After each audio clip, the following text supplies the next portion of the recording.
what polynomials are and what are the concepts that are included in your chapter.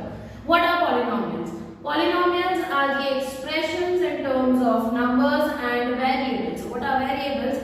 Variables are those values which vary according to the situation. That is x, y, a, b, c, p, q, whatever letter you use to describe your variable, that is the variable in your polynomial.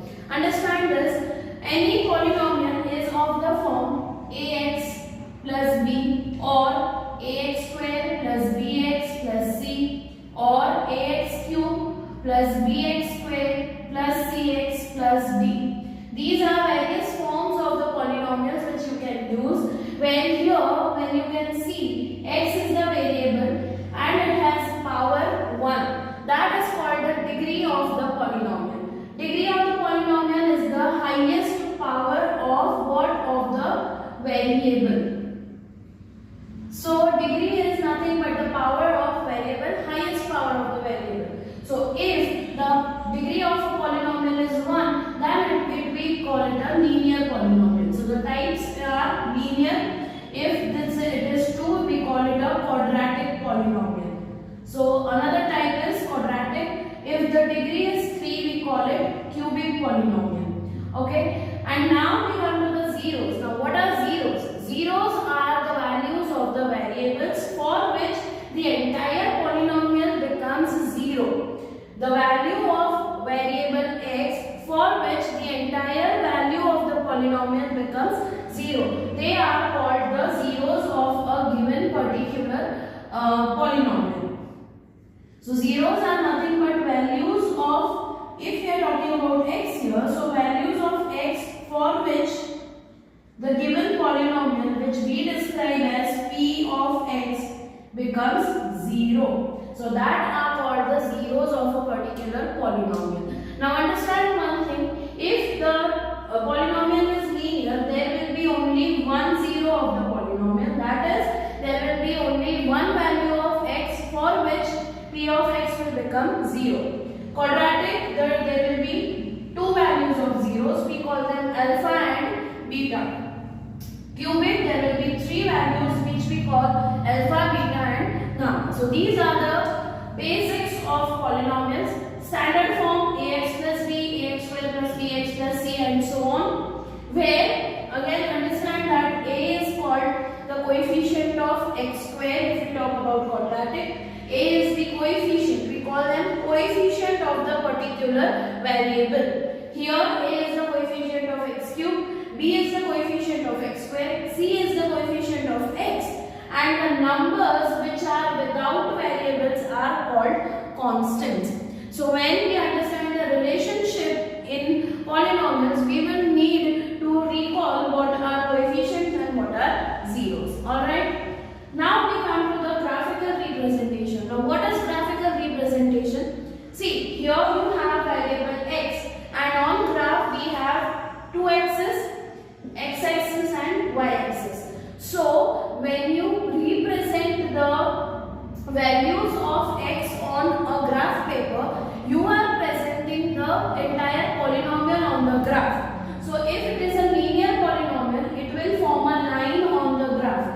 Linear line, okay? So it will form a line and it will intersect the x-axis only at one point.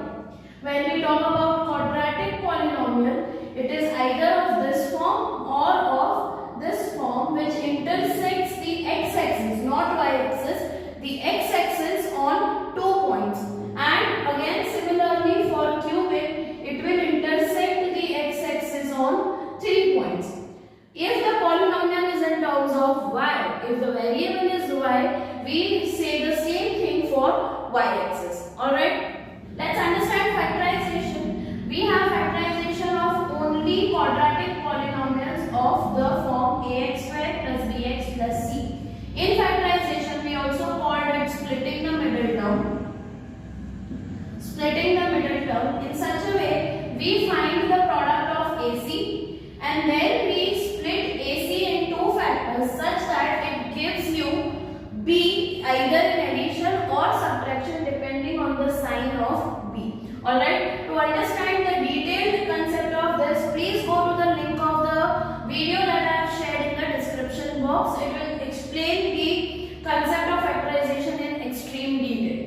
Now we move to the relationship between the zeros and coefficients of a given particular polynomial. We will have the look at only quadratic equations. Now see, quadratic equation or quadratic polynomials are of the form ax square plus bx plus c, and the zeros, as I said, are alpha and beta. Now understand, if you are finding the factors using splitting the middle term and you are able to find out the zeros alpha and beta, then you have the sum of those two zeros can be given by minus b upon a from here, and the product of those two zeros can be given by c upon a. Without a negative sign, product is positive. Alpha into beta is c upon a. Again, to understand this with examples, please go to the particular video that I have posted in the description. Finding p of x given the sum of zeros and product of zeros, I have a trick formula for that, which I say it is nothing but k into bracket x square minus sum into x plus product. Here you have to write k because k is a random constant जिसकी वजह से पूरा polynomial multiple forms में बन सकता है. To understand this also in details, please go into the description box and watch out for the video. Also, we have posted certain reels on the certain shorts on the channel that will give you an insight into certain special type of questions related to this chapter. जैसे